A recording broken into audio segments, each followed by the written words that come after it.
Magandang araw sa lahat. Ito ang unit natin ngayon, DE63. Ayaw na pala nitong umandar-andar, kaya to the rescue kami. Nandito kami ngayon malapit sa Mindero Hospital sa Konsolasyon. Check muna natin. So kita natin na ayaw mag-on, walang display sa dashboard, brown out yung kahimtang niya. Chinik na namin yung battery pero malakas pa naman, kaya dumiretso kami sa fuse box at sa kanyang mga wirings. Inukab-ukab muna namin guys, kasi titingnan namin dito yung main fuse nya at yung main relay.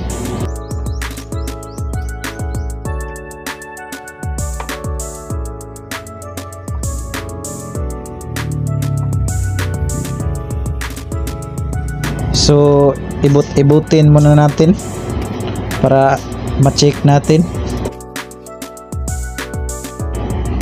So ito yung main relay nya, okay pa naman, kaya binalik namin.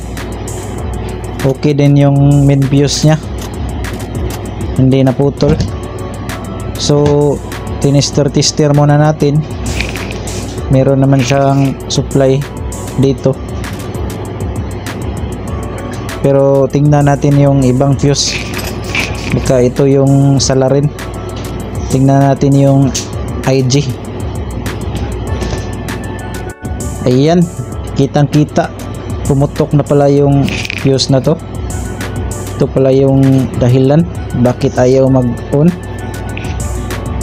So pinalitan na namin guys. Tingnan natin kung aandar na ba to. Switch on. Ayan, may display na. Start natin. Yun, umandar-andar na guys. Mission success na naman tayo. Sound check. Yun lang pala yung dahilan bakit ayaw mag-on at ayaw umandar guys ng kanyang IG fuse. Please i-follow and share nyo itong video guys para marami pa tayong matulungan.